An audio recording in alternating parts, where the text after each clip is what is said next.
Zak Baruch. À propos des 4 verres de vin de Pessah, qui font partie, on va dire, du centre de cette fête avec les matzot, qui sont vraiment les deux éléments qui représentent la Géoula. On sait que Yosef Hatzadik, de par le rêve de Pharaon, a fait l'allusion sur la libération des Hébreux en Égypte par les 4 verres de vin, puisque 4 fois le mot Kos Paro, quand il fera le rêve du maître des chansons, il lui dira: tu prendras le jour de l'anniversaire de Pharaon cette coupe de vin, tu verseras dans cette coupe de vin, tu lui tendras cette coupe de vin, il prendra cette coupe de vin. Donc on voit qu'il y a 4 fois le mot coupe de vin dans les significations de Yosef Hatzadik, qui se voit annoncer que par ce biais-là, il y a les 4 coupes de vin. Et vous savez que Fête Pessah, comme on l'a expliqué hier, sur pour lequel je me suis fait féliciter, Baruch Hashem, pour pourquoi il fallait faire encore Pessah en 2025, pourquoi c'est si important, non pas des actes cérémoniaux, mais quelque chose qui peut réveiller Bayami Mahem Bazemanazé, c'est qu'en buvant ces 4 verres de vin dans la joie, tel que nos Chachamim nous l'ont prescrit, eh bien, on peut rapporter sur nous aussi, Bezrat Hashem, si ce n'est pas la Géoula générale, la Géoula pratique, la libération pratique. Et pour cela, il faut connaître quelques références. Pour les Sfaradim, il est préférable de prendre du vin rouge que du vin blanc. Ceci étant, si vraiment, pour X raisons, on préfère du vin blanc, on fera le mitzvah, on sera sorti des Chova.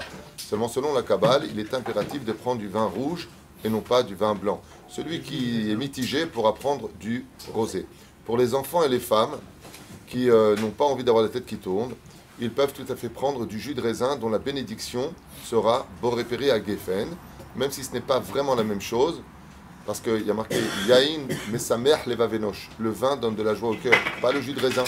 Le jus de raisin, ça fait grossir en plus. Mais bon, Maosim Bamikrase. Il y a 3 choses qu'il faut savoir sur cela. La première, c'est que la tradition juive, on ne se sert pas pendant le Leil HaSeder, la nuit du Seder, on ne se sert pas. L'homme sert sa femme, la femme sert son mari, les enfants se servent ou les parents servent les enfants servent les parents. Il y a lieu de l'Eadia et le kos, c'est-à-dire de prendre le verre et de le rincer extérieur, intérieur, chaque fois que nous allons boire de ces 4 verres de vin. Donc on prend le verre de notre voisin, on va le rincer, et ainsi de suite. Il est préférable que, si c'est un homme qui sert sa femme, il n'y a pas de problème. Il est préférable, s'il y a des femmes, que les femmes servent les femmes et les hommes servent les hommes, pour ne pas qu'il y ait d'ambiguïté dans ce domaine et manque de savoir-vivre. Deuxième chose, il est important d'avoir le plein de remplir son verre. Alors si vous prenez les verres de Gulliver, au bout du premier verre, vous êtes cuit. Il y a des verres aujourd'hui, grâce à Dieu, qui sont adaptés à cela. Ils sont vendus dans plusieurs supermarchés. Ils ne sont pas très grands, ils ne sont pas petits. Ils doivent comprendre Revi'it Yain, soit 86 millilitres de vin. Donc quand vous prenez un grand verre de vin, une grande coupe de vin et que tu la remplis, parce que c'est bien que ce soit l'abondance, il faut que ce soit bien rempli. Et la reine Bezrat Hashem, acheter des verres qui sont correspondants aux 86 millilitres, il y en a partout aujourd'hui, grâce à Dieu. C'est pas difficile en France comme en Israël. Et ainsi donc, vous pourrez verser le vin et le boire tel que la halakha le demande. Du côté gauche pour les hommes, donc Be'aseba, de quoi poser au moins le coude sur le dossier de la chaise du voisin, ou alors sur la table, c'est ce qu'on fait en général, et vraiment ne pas hésiter à se mettre sur le côté, donc espacer les chaises. Il y en a qui mettent un petit coussin. Pour les femmes, le Rav Ovadia, contrairement aux Ashkenazim, lui, il dit que c'est bien que les femmes le fassent, mais si elles ne l'ont pas fait, elles ne reviennent pas le boire. Ce qui n'est pas le cas des hommes. Si les hommes ont omis de se mettre sur le côté, ils doivent reboire de ce vin-là pour ressembler à des princes qui, à l'époque, ou des rois, se mettaient sur le côté pour boire.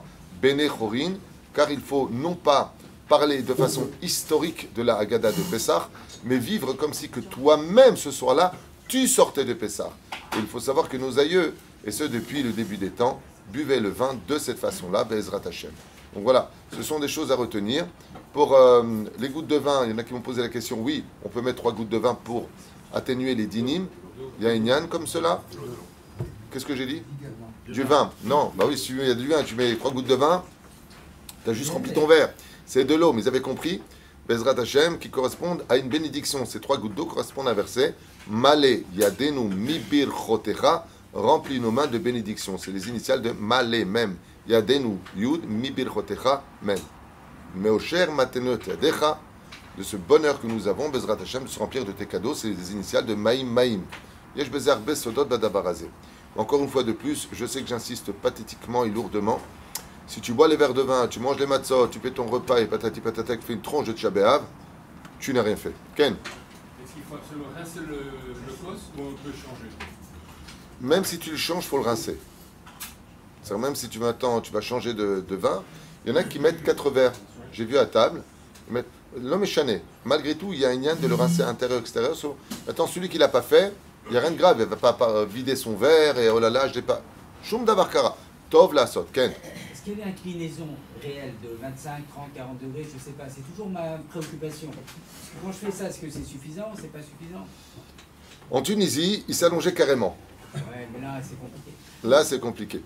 Il est impératif vraiment de boire sur le côté gauche, inclinaison, de telle façon à ce que d'un côté, tu ne fais pas une nisa sur le dos d'une avéra, c'est-à-dire tu ne déranges pas les autres. Moi, j'ai vu plusieurs fois à table, même entre les jeunes, il y a un peu des disputes. Attends, mais pousse-toi, là, t'es sur moi. À émettre, Tov, Bezrat Hashem, de s'allonger. Alors, il y en a qui font comme ça. Voilà, simplement comme ça, j'en ai vu. Je parle de gens religieux, pieux, qui connaissent la halachot. Hein. Et il y en a comme moi qui sont...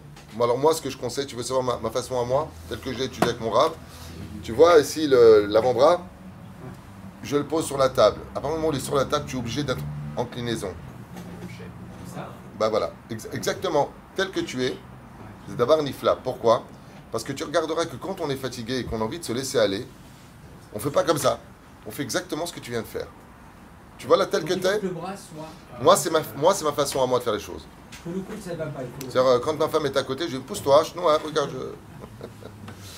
Les femmes ne sont pas obligées, dans l'absolu, il y a une grande mahlouquette là-dessus, mais si elles sont tsanoua, si elles le peuvent. Après, il y a les questions, est-ce que si on est devant son rave, est-ce qu'on peut se mettre comme ça, devant son père? On demande juste la permission et on pourra agir en conséquence. Baruch Adonai l'olam.